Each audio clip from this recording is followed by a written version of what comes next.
On va parler d'un des peuples autochtones de Guyane, les Kali'na. Bonjour Alexandre. Bonjour Laurence. Bonjour Alexandre. Chastelet. Bonjour Brice. Bienvenue dans Outre-mer le Mag. Merci. Alexandre, vous avez grandi en Guyane, vous faites Oui. partie de la communauté des Kali'na. Est-ce que vous pouvez nous parler de votre communauté? Alors le peuple Kali'na, c'est l'un des 6 peuples amérindiens en Guyane. Donc pour schématiser, vous avez 3 communautés qui vivent plutôt sur le littoral et 3 communautés plutôt dans l'intérieur des territoires sur le fleuve. Donc être Kali'na, c'est être amérindien, être autochtone, puisqu'en fait nos ancêtres étaient les premiers peuples en Guyane, donc avant la colonisation. Et puis c'est être aussi attaché à un mode de vie plutôt proche de la nature, et puis attaché à la coutume, au droit, à la tradition.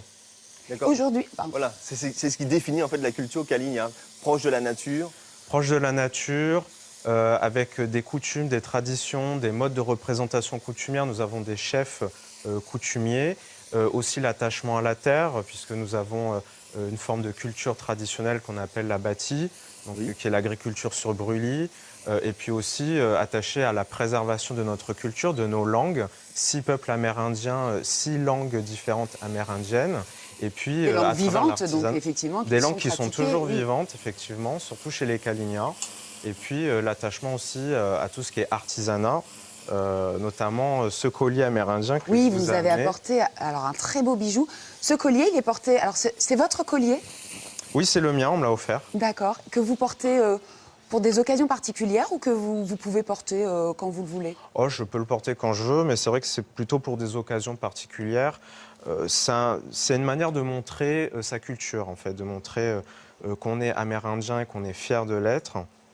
Si vous voulez, il y a aussi des symboliques qu'on voit sur les colliers. Par exemple, ici, vous avez un aigle. Donc, Oui. c'est la représentation d'un aigle qu'on appelle aussi abakani en langue Kali'na. Mhm. Et Et la signification de l'aigle, du coup, c'est la signification, donc si vous voulez, chez les Amérindiens, il y a un peu ce concept d'animal totem. Mhm. Donc, par exemple, l'aigle, il y a cet aspect de visibilité, l'œil un peu plutôt acéré qui va voir assez facilement en fait, autour Loin. de lui, assez loin, voilà. L'artisanat, c'est très important pour le peuple Kali'na. Oui, c'est important.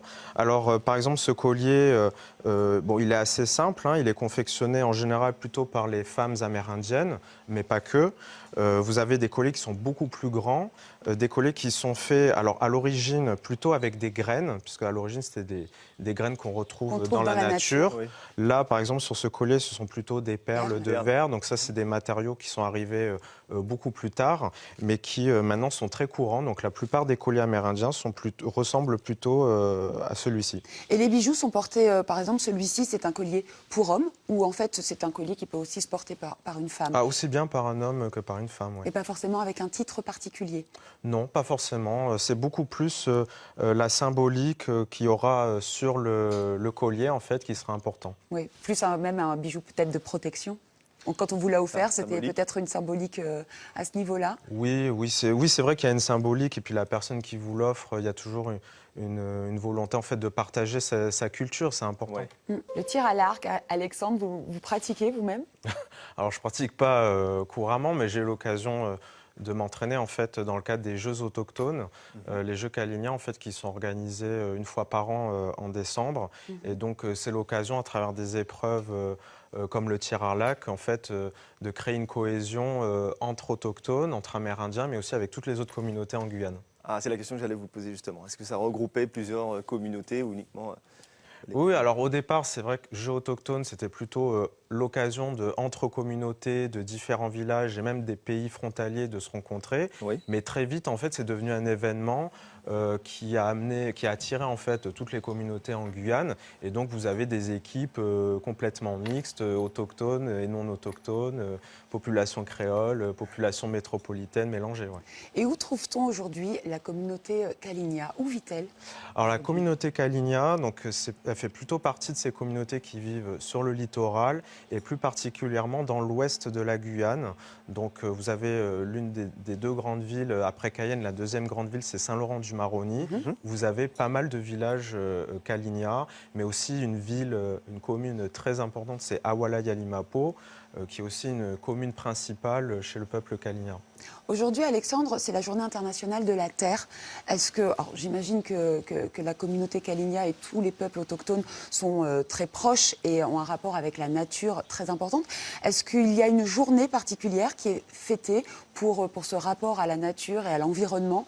Est-ce qu'il y a des démarches qui sont faites aujourd'hui? Parce que le regard aujourd'hui des peuples autochtones sur l'avancement, voilà, sur l'état de la planète est important aussi à partager. Oui, bien sûr, les peuples amérindiens ont cette préoccupation de préserver la biodiversité et l'environnement.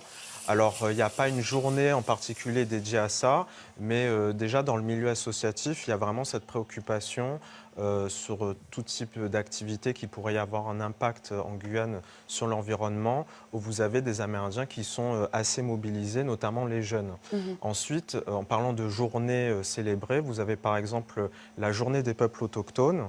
Donc, c'est une journée qui a été fixée le 9 août par les Nations Unies, une journée internationale, et qui est également déclinée à l'échelle locale en Guyane. Et c'est l'occasion pour les différents peuples amérindiens de venir soit à la capitale, à Cayenne, ou dans différents centres urbains pour, dans des stands, en fait, présenter leur culture, donc à travers l'artisanat, la vannerie. Et donc, voilà, c'est une manifestation culturelle assez importante là-bas. Merci beaucoup, Alexandre. Merci Alexandre.